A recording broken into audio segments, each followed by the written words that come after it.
5 विधानसभा क्षेत्रों में उपचुनाव, 2 मुख्यमंत्रियों की साख है दांव पर। क्या धामी की धमक रहेगी बरकरार और क्या सुक्खू की सियासत चमकेगी?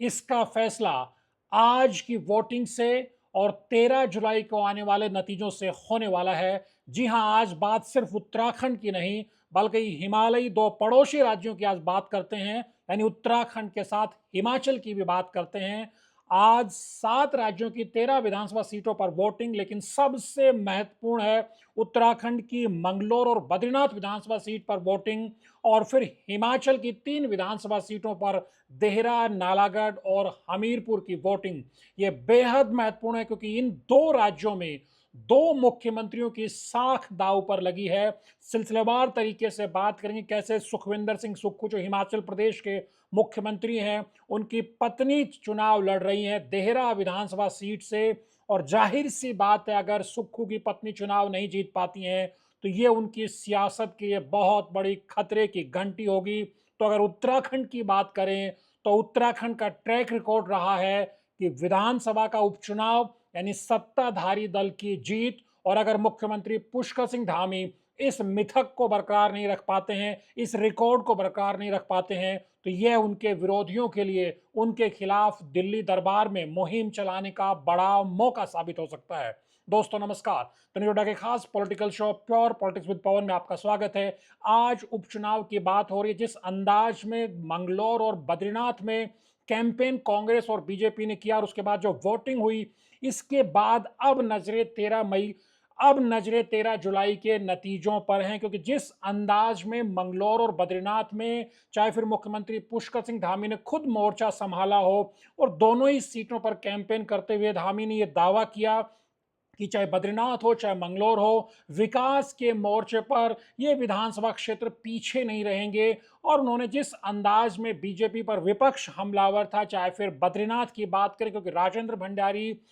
2022 के चुनाव में कांग्रेस के सिंबल पर चुनाव जीतकर जाते हैं, लेकिन लोकसभा चुनाव से पहले वो पाला बदलते हैं और बीजेपी में शामिल हो जाते हैं। उसके बाद वहां चुनाव हो रहा है। तो लगातार बीजेपी ने और कांग्रेस ने जिस अंदाज में कैंपेन की है बद्रीनाथ में, आपको पता है, चाहे बीजेपी का यानी सत्ताधारी दल का पूरा धड़ा हो, मुख्यमंत्री से लेकर जो गढ़वाल से सांसद अनिल बलूनी से लेकर के तमाम मंत्रियों विधायकों की यानी पूरी घेराबंदी अपने तरीके से कोशिश की है। बीजेपी किसी भी कीमत पर इस सीट पर रिस्क नहीं लेना चाहती थी, क्योंकि ये सीट बीजेपी ने कांग्रेस से झटकनी है, क्योंकि जिस अंदाज में राजेंद्र भंडारी कांग्रेस छोड़कर बीजेपी में आए हैं, इस लिहाज से बीजेपी के लिए यह सीट बेहद साख का सवाल है। और मुख्यमंत्री पुष्कर सिंह धामी के लिए, अनिल बलूनी के लिए और महेंद्र भट्ट जो बीजेपी के प्रदेश अध्यक्ष भी हैं, उन तीनों के लिए बेहद महत्वपूर्ण है बद्रीनाथ में चुनाव जीतना। तो जिस अंदाज में कांग्रेस की तरफ से लखपत सिंह बुटोला के लिए गणेश गोदियाल ने बैटिंग की पूरी कैंपेन में,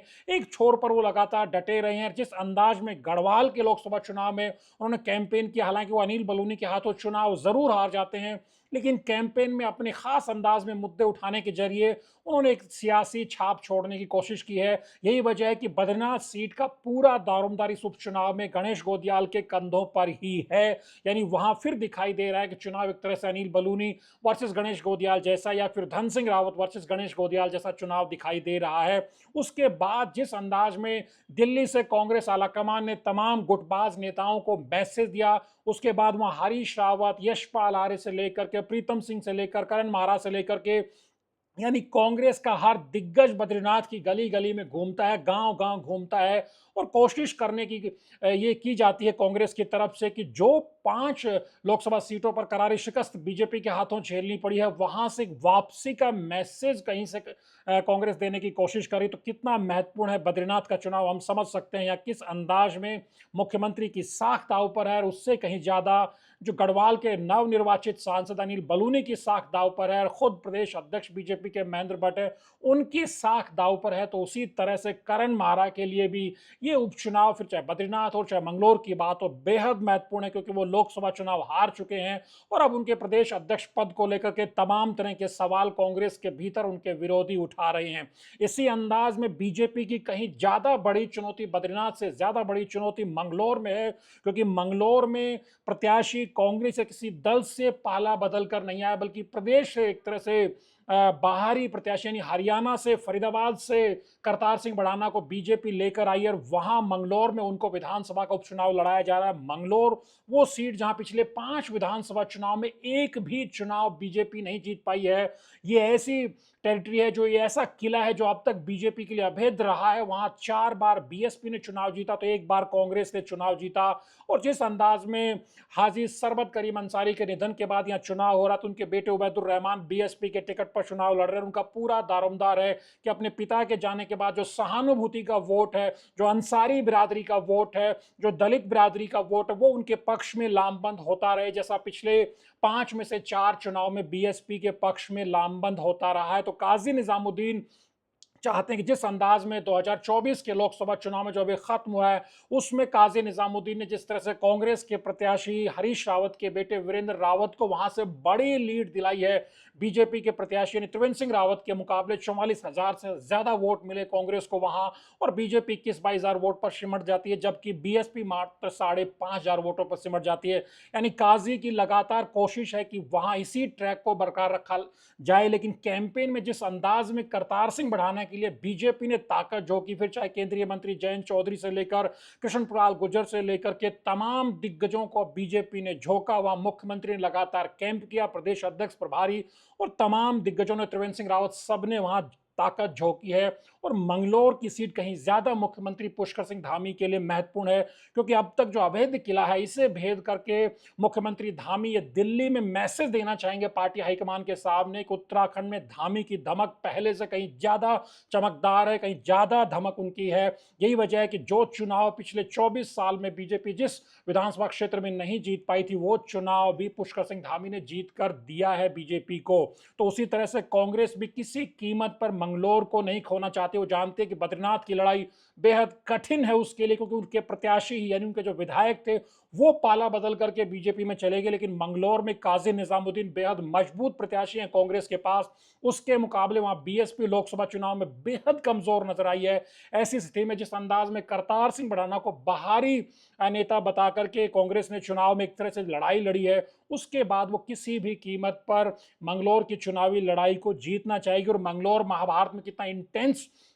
कैंपेन चला है कांग्रेस और बीजेपी के भीतर, वो हमने देखा कि वोटिंग के दिन भी वहां जिस तरह से हिंसा की खबरें भी आई, जिस तरह से तनाव की खबरें भी आई, ये लगातार बता रहा है कि मंगलौर का चुनाव है वो बीजेपी के लिए कितना महत्वपूर्ण है और कांग्रेस के लिए कितना महत्वपूर्ण है। क्योंकि यहां से सियासत आगे, फिर चाहे वो लोकल बॉडी इलेक्शन हो या फिर 2027 के नजरिए से भी यहां से रास्ता बनेगा। क्योंकि कांग्रेस बद्रीनाथ से अगर अपनी सीट गंवाती है तो उसके लिए बहुत बड़ा सेटबैक है। ऐसे में वो मंगलौर की सीट भी अगर वो हासिल नहीं कर पाती है तो ये उसके लिए बहुत बड़ी चुनौती है। इसलिए कांग्रेस के रणनीतिकारों ने जिस अंदाज में तमाम नेताओं को मंगलौर में बद्रीनाथ में झोंका है, उसके जरिए मैसेज यही देने की कोशिश की है कि कांग्रेस किसी भी कीमत पर न बद्रीनाथ की सीट को खोना चाहती है। वो चाहती है बद्रीनाथ में हिमाचल के अंदाज में, जिस अंदाज में हिमाचल में 1 जून को लोकसभा चुनाव के साथ जो वोटिंग हुई, 6 जो कांग्रेस के पाला बदल विधायक थे वो उनमें से 4 लोग वहां हार जाते हैं, उसी अंदाज में कांग्रेस चाहती है कि बद्रीनाथ में भी राजेंद्र भंडारी को जनता करारी शिकस्त दे और बीएसपी से मंगलौर की सीट वो झटक ले। क्योंकि 600 से भी कम यानी 598 वोटों से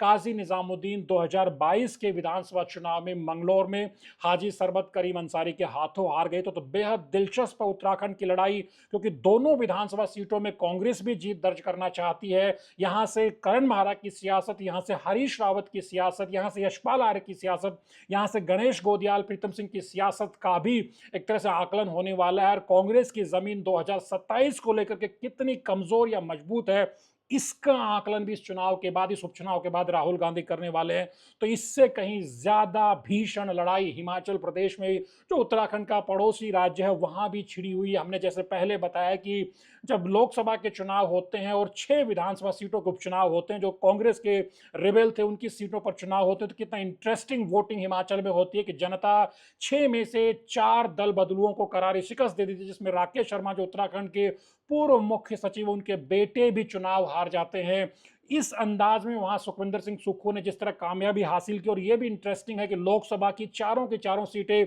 जनता प्रधानमंत्री नरेंद्र मोदी के नाम पर बीजेपी को हिमाचल में देती है।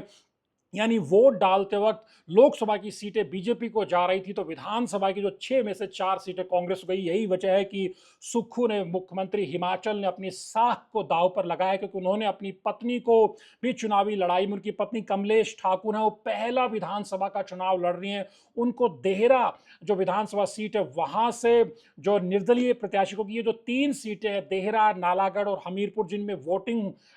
10 जुलाई को हुई है, 13 जुलाई को जिनका नतीजा आना, वहां पर जो 3 निर्दलीय विधायक थे हिमाचल प्रदेश की विधानसभा के, उन्होंने जब राज्यसभा का चुनाव हुआ था बीजेपी का फेवर किया था, बीजेपी के प्रत्याशी को वोट किया था, और उसके बाद वो रिजाइन करते हैं और वो विधानसभा उपचुनाव की लड़ाई में उतरे हैं बीजेपी के सिंबल पर। यानी वहां से देहरा एक ऐसी विधानसभा सीट है, इसीलिए हमने शुरू में कहा था कि अगर उत्तराखंड में मुख्यमंत्री पुष्कर सिंह धामी की साख दांव पर है तो हिमाचल में सुखविंदर सिंह सुक्खू की मुख्यमंत्री की साख दांव पर है, क्योंकि देहरा एक ऐसी विधानसभा सीट है जहां से निर्दलीय पिछली बार चुनाव जीते थे, कांग्रेस वहां से चुनाव जीत नहीं पाई है कभी। वहां से उन्होंने अपनी पत्नी कमलेश ठाकुर को मैदान में उतारा, ये मैसेज देने की कोशिश की है कि जो होशियार सिंह जो निर्दलीय विधायक थे और उसके बाद वो बीजेपी में शामिल होकर अब बीजेपी के सिंबल पर चुनाव लड़ रहे हैं, उनको शिकस्त दी जाए। और ये मैसेज अगर वहां से निकल करके आएगा तो समझिए कि उनका ये कहना है कि आप सिर्फ एक विधायक नहीं जिता रहे हैं, आप एक मुख्यमंत्री का कार्यालय भी देहरा में खोल रहे हैं। यानी कितना महत्वपूर्ण ये चुनाव है, क्योंकि आप जानते हैं कि हिमाचल की राजनीति में चाहे फिर प्रतिभा सिंह का गुट हो, विक्रमादित्य सिंह की मंडी में कंगना रनावत के हाथों लोकसभा की लड़ाई में हार होने के बाद, हालांकि प्रतिभा सिंह थोड़ा सा पीछे जरूर हुई हैं, उनको एक सेटबैक लगा है, झटका जरूर लगा है, लेकिन अगर देहरा विधानसभा सीट में सुखविंदर सिंह सुक्खू अपनी पत्नी कमलेश ठाकुर को चुनाव नहीं जिता पाते हैं, और ये वो सीट है जहां से कांग्रेस ने कभी चुनाव नहीं जीता, यानी जैसा मंगलौर में बीजेपी लड़ाई लड़ रही है वैसी ही लड़ाई कांग्रेस हिमाचल प्रदेश में देहरा सीट पर लड़ रही है। तो बेहद दिलचस्प है देहरा की चुनावी लड़ाई। वहां से कांग्रेस को, यानी सुखविंदर सिंह सुक्खू को, मुख्यमंत्री को, अपनी पत्नी को चुनाव जिताना होगा, उसी से उनकी कुर्सी भी। हालांकि ये अलग बात है कि जो 68 विधायकों का जो हाउस है हिमाचल का, वहां 38 विधायकों के संख्या बल के साथ कांग्रेस की सरकार फिलहाल कंफर्टेबल है, लेकिन मुख्यमंत्री की कांग्रेस की अंदरूनी राजनीति के भीतर यह देहरा सीट जीतनी बेहद महत्वपूर्ण है। तो जो हमीरपुर की जो दूसरी सीट जहां उपचुनाव हो रहा है वो उनका गृह जिला है, यानी वहां भी चुनावी लड़ाई उन्हीं की साख से जुड़ी हुई। और तीसरी सीट नालागढ़ की है जहां से कांग्रेस और बीजेपी में आमने सामने की टक्कर, यानी हिमाचल में 3 निर्दलीय विधायक थे वो रिजाइन करके इस बार बीजेपी के सिंबल पर चुनाव लड़ रहे। तो जो हिमालयी राज्य है हिमाचल प्रदेश, जिसने 6 में से 4 बागियों को हरा करके एक संदेश देने की कोशिश की थी, वो अब 3 निर्दलीय जो बीजेपी के सिंबल पर चुनाव लड़ रहे हैं उनकी हार जीत से क्या संदेश देने वाला है। और उत्तराखंड में जिस तरह से कांग्रेस छोड़ करके बीजेपी के सिंबल पर बद्रीनाथ से चुनाव लड़ रहे हैं, वहां से बद्रीनाथ की जनता क्या मैसेज देती है, ये बेहद महत्वपूर्ण रहने वाला है। मंगलौर में जो अब तक बीजेपी नहीं कर पाई है, क्या वो करतार सिंह भड़ाना, जिनको बाहरी बताया जा रहा है, उनको आगे करके, उनके नेतृत्व में, यानी उनको चेहरा बनाकर क्या बीजेपी वो करिश्मा मंगलौर में कर पाएगी? और क्या काजी निजामुद्दीन ने हरीश रावत के बेटे वीरेंद्र रावत के लिए जो काम 2024 के लोकसभा चुनाव में किया था, क्या वो अपने लिए, अपनी सीट बचाने के लिए वो काम कर पाएंगे? और क्या मायावती अब तक जो 5 चुनाव में दमखम अपने आखिरी गढ़, अपने आखिरी के लिए मंगलौर को बचाने के लिए करती रही हैं, क्या इस बार वो कर पाएंगी? ये बेहद दिलचस्प रहने वाला। तो दोनों राज्यों की तस्वीर हमने आपके सामने रखी। हम इंतजार करेंगे 13 जुलाई का, जब पता चलेगा कि इन 5 विधानसभा सीटों में कांग्रेस कहां खड़ी है, बीजेपी कहां खड़ी है। लेकिन कुल मिलाकर कहा जा सकता है कि दोनों राज्यों के मुख्यमंत्रियों की साख दांव पर है। द न्यूज़ अड्डा के वीडियोज को लाइक कीजिए, शेयर कीजिए और चैनल को सब्सक्राइब करना मत भूलिए। नमस्कार।